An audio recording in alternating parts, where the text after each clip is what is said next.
Welcome to the next project. This is episode 8 of my GGBO 21 Build Along Keep Building project, which is a Gretsch inspired big body guitar challenge to myself. In this episode, there's a lot of little things going on that kind of add up to being one little bit bigger thing. We have some sanding, some clear coating, some more sanding, some buffing, some neck work, finish work. There's also hammering in and pressing in frets, level crowning, polishing frets, getting the neck final fitting to the body done, a little bit of glue and some clamps added here and there, which all brings us to this point, which is a big semi-shiny thing that kind of looks like a guitar but doesn't make any sound yet, but it's getting close. In the following episode, which will be hopefully episode 9 and the final episode, we need to find somebody that can play guitar and give this thing a test run. But that's down the road a little bit. But we're getting close. So for now, let's see what it takes to get us to this point as we continue the next project.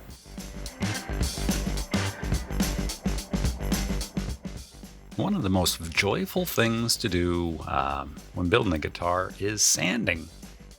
If you agree with me, leave a comment. If you disagree with me, more than likely, leave a comment. I don't know why I always complain about sanding. Here, I'm knocking down kind of the intermediate coats of clear. These were used to level out all the work from the first sealing coats of clear. And I used 320 grit paper and didn't use any pressure, just let the fresh sandpaper do the work.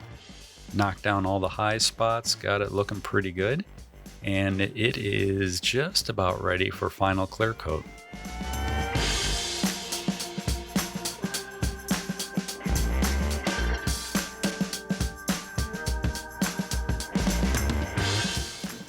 We're at a point where we're ready to put on the final coats of clear on the body. And then it'll be ready for a little cure time, and then we'll sand it out and polish it up, make it nice and shiny. At that point, it'll be ready to get the neck finished up. You gotta put the frets in it, coat the neck, get the neck glued in, finish up all the setup work and everything. And you gotta find somebody that knows how to play a guitar, so we can give this a sound test. If I can't hear you, they can't hear you. Let's continue the next project.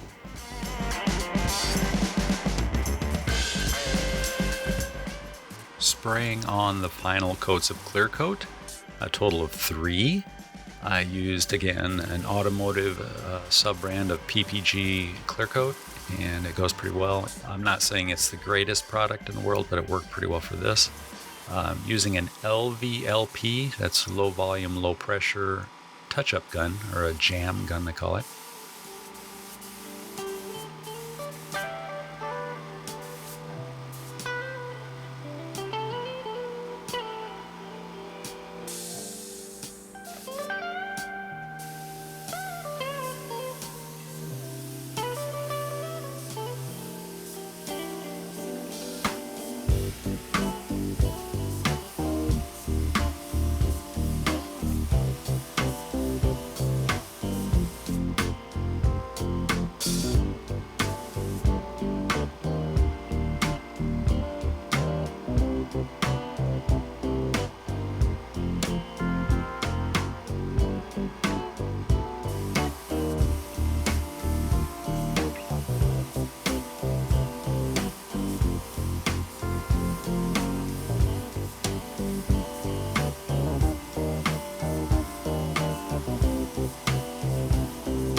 What do you know? It's time for more sanding.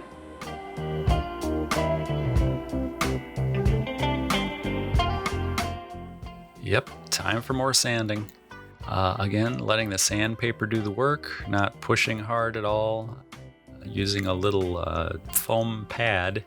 Has a kind of a soft foam side and a hard foam side. And I typically use the softer of the two sides. And as you can see, the numbers going by at the bottom, used a lot of different wet grits of paper.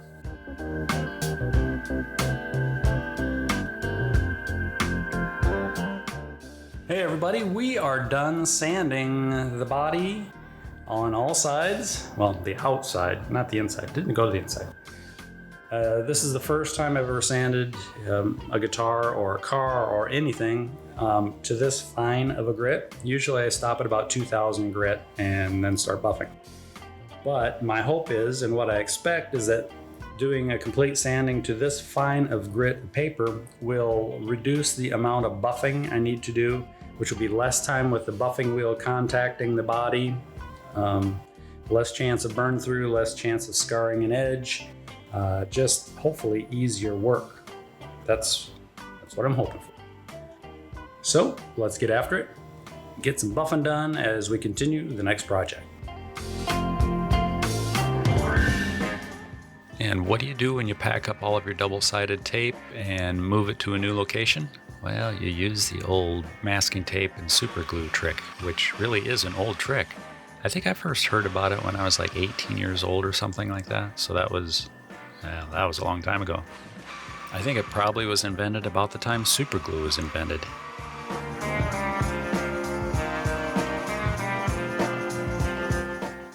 Doing a lot of buffing here, using an angle grinder basically is what it is, with a foam buffing pad on it, and using old automotive polishing compounds, a rubbing compound and a swirl remover. And it gives me a pretty good result. I do have a pedestal buffer plan in the works, and it would have been built by now, but you know, my plans keep changing.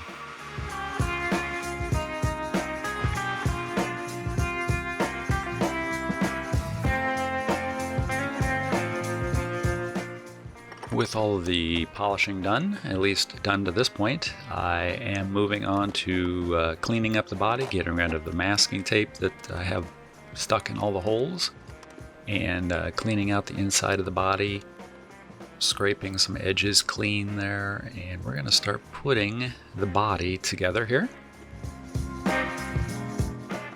Putting in the tail pin screw, putting pieces together for the output jack, screwing it to the body, getting the selector switch in place and snugged up using a Gretsch style switch knob. A few blasts of air there to jettison any crumbs or loose tape that are inside the body yet. Adding the bridge pickup and removing the body from the painting cradle that I have set up.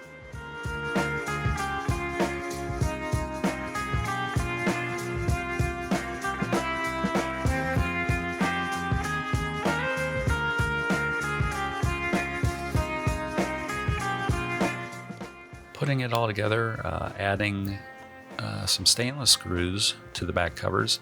And again, I chose not to use magnets for this build.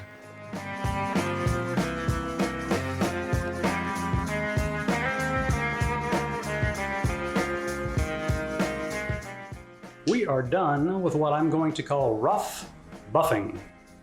Even though the body looks good, it's smooth and shiny everywhere, top, back, sides. I'm not 100% thrilled with my work.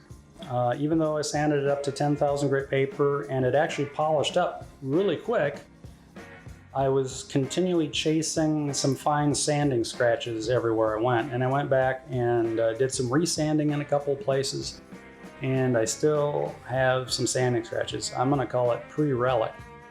So we're getting close, but it's still quite a ways away. Let's continue the next project.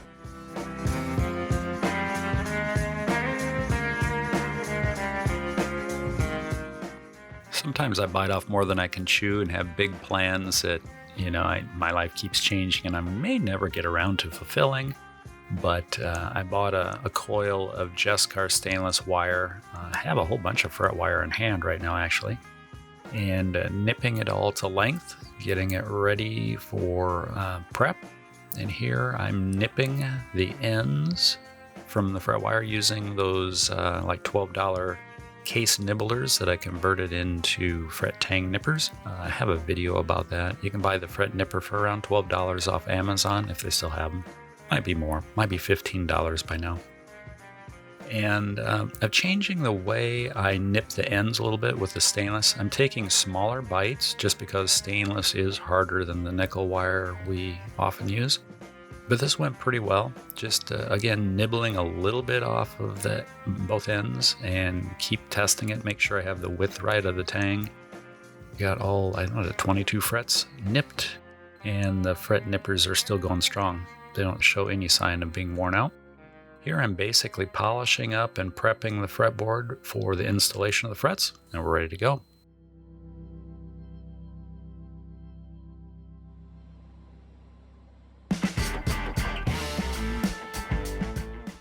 And we're going to be practicing some more bad camera angle work here, but at the moment we're starting by tapping in one end of the fret wire, getting it ready to slide under the arbor press and press in the frets. One thing due to my upcoming move is I have a neck cradle that I typically use for this. It's carved to be roughly the shape of the back of the neck, and it has a cork liner. Works really well for pressing in frets. Well, it's packed in a box at a new location already. So I had to wing it and use a chunk of 2x4 and some foam drawer liner pad. It's not ideal for pressing in frets. You can see how spongy it is. So it made the work a little more challenging, but in general it all went pretty well.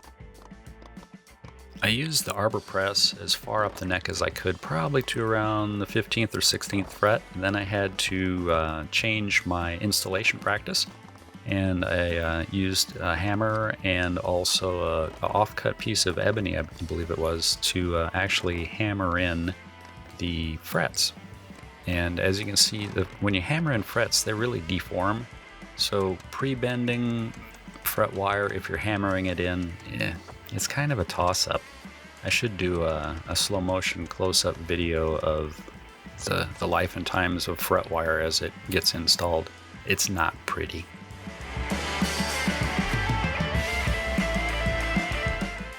Jumping right into making sure the neck is ready for fret work, and used a notch straight edge followed by a fret rocker. And if you do get a fret rocker, be very meticulous in checking that it is actually all straight edges. Not all fret rockers are good. Mine pretty much sucked when I got it. I had to actually straighten the edges. Sanding everything using some 400 paper on a leveling beam, which was a contractor's precision level at one time. A little bit of marker, and on to recrowning. And I'm using a StewMac Z file. I've used this a number of times now. The more I use it, the more I'm enjoying it. At first, I really hated it. The more I use it again, the better it goes. It does require cleaning regularly because the little diamond grit will plug up. Polishing everything up using a rotary Dremel style tool with a little, I think it's a wool pad. I bought a pack of 100 of them for like $10 from Amazon. And some mag wheel polish on it.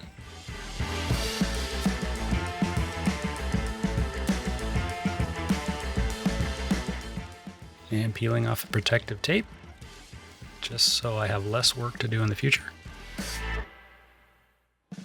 Moving on to the neck, applying tru-oil to this neck, which I really do like tru-oil on the necks. I think it feels good, nice smooth coating.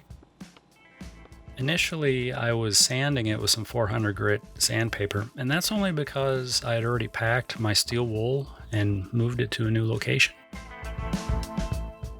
But after I did a couple of coats, I ran by local Home Depot or something like that, picked up another bag of steel wool, and I ended up using that for the last few coats. I believe I have a total of roughly 10 coats scrubbed on of tru-oil on this thing. So putting it on thin. Put on a coat in the morning before I go to work, and then come home, steel wool it, and put on a coat after work. And then in the morning, I repeat the process. Scuff it, and put on another coat, go to work, come home at night, scuff it, put on a coat, go to bed.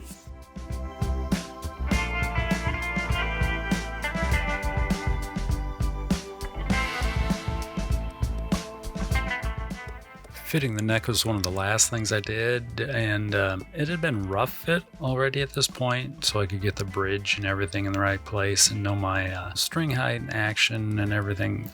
But this was kind of final chance refinement, and I did kind of an acoustic dovetail style sanding of the heel to get it to fit to the body.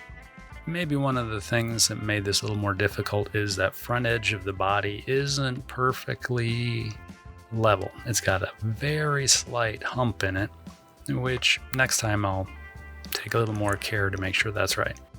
But we got it looking good. Used a feeler gauge, ended up with about 3/1000 gap all the way around. Adding some tight bond into the joint since I don't have any hide glue and I didn't want to run out and buy some just to have to pack it and move it. So used what I had on hand, and I just hope I never have to take this neck off the guitar. It could be done, but I don't want to do it.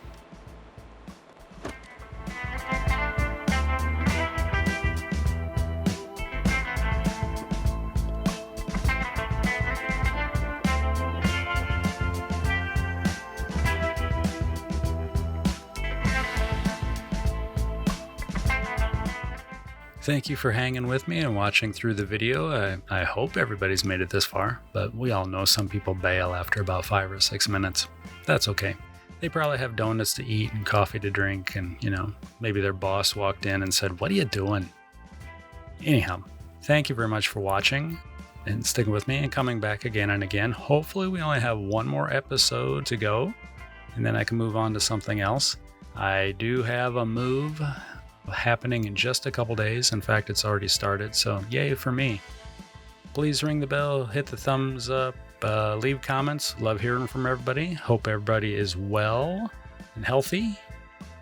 Take care of yourselves, and I'll see you again as soon as I can get back. Take care.